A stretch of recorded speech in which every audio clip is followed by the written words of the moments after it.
Hello，大家好，我是 Sophie。这次我打印的是真空吸环，因为我在收纳耗材抽真空的时候，发现抽得很费劲。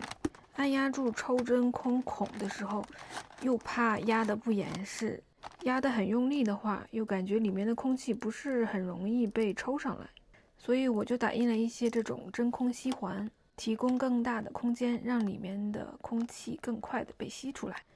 为了固定这个吸环，我上面粘了一层双面胶，不是永久性的粘住它，只是临时粘一下，就是让它不要乱跑。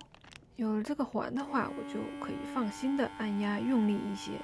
这个模型的设计者也有温馨的提示，就是抽真空的时候不要把带子抽得太紧，以防把材料盘给压弯、压变形。模型信息我会放在影片最后。感谢大家的收看，我们下个视频见喽！